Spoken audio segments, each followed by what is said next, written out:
প্রয়োজনে vote boycott হবে, দরকার হলে বয়কট করব পোলিও।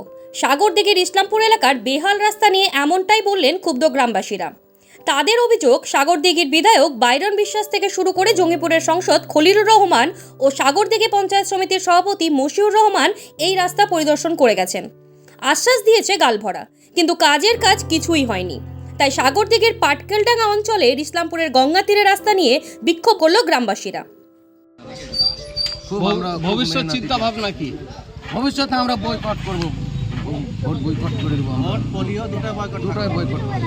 এখানে একজন যদি মরে কেরালা, চেন্নাই, তামিলনাড়ু, কলকাতায়, এখানে খলিলুর রহমান কিংবা আমাদের বাইরন বিশ্বাস, ওরা ইমিডিয়েটলি চলে আসবে।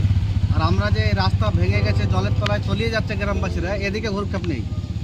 ওইদিকে ভোট ঠিক করার জন্য ওরা 2000 হোক, 5 লাখ হোক, 50,000 হোক টাকা দেওয়ার জন্য চলে আসছে। আর এখানে গোটা গ্রামবাসী না যে হালে পড়ে যাচ্ছে। বালিয়া টু আজিমগঞ্জ রাস্তা, হসপিটাল যেতে পারছে না, স্কুল কলেজ মাদ্রাসা কিছুই যেতে পারছে না গ্রামের মানুষ। আর এদিকে লক্ষ্য নেই, কিন্তু এখানে একটা কেরালা থেকে বডি আসুক, সঙ্গে সঙ্গে চলে আসবে। ড্রোনের তো মানুষের উন্নয়নের মধ্যে পড়ে না, ওটা তো ধান করে। তখন আসার সময় হচ্ছে, আর এখন কেন গ্রামবাসী জলের তলে ভেঙে নদীর গর্ভে চলে যাচ্ছে? তখন তো মানুষকে বাঁচাতে হবে। গ্রামবাসীদের দাবি, ভোট আসে ভোট যায়, প্রতিশ্রুতির বন্যা বয়ে যায়, কিন্তু রাস্তার উন্নয়ন হয় না। দীর্ঘদিন ধরে এই রাস্তা বেহাল অবস্থায় পড়ে রয়েছে। সাধারণ মানুষ যাতায়াত করতে পারে না, গাড়ি ঘোড়া চলাও দুষ্কর। টোটো থেকে প্যাসেঞ্জার নামিয়ে টোটো পার করে যাতায়াত করতে হয় যাত্রীদের।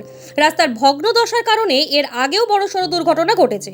গ্রামবাসীদের দাবি, আমরা জনপ্রতিনিধি থেকে প্রশাসনকে দফায় দফায় বিষয়টি জানিয়েছি, কিন্তু কোনো পদক্ষেপ নেয়নি জনপ্রতিনিধি থেকে প্রশাসন। আমাদের সমস্যা এত জটিল রয়েছে যে আমাদের ঘুম হারাম হয়েছে। এই রাস্তা বালিয়া থেকে প্রায় আজিমগঞ্জ চলাচল মানুষের একেবারেই নাজেহালের অবস্থায়। পিছনে আপনারা ক্যামেরা করেন, দেখবেন সাংবাদিকের সঙ্গে কথা বলতে এমন যে আমাদের একেবারে ঘৃণা লাগছে, কথা বলতে ইচ্ছা জাগে না। এরকম কথা বলে আমাদের কোনো কাজে পরিণত হচ্ছে না। এই যে ভাঙনের পাশে মানুষের 1 শতক জায়গা কেনার মূল্য নাই, তারা কোথায় যাবে? তারা ইন্দিরা টাকা পেয়ে বাড়িঘর করে বাড়িতে বাস করতে পারবে এই বলে তাদের ঘুম হারাম হয়ে যাচ্ছে।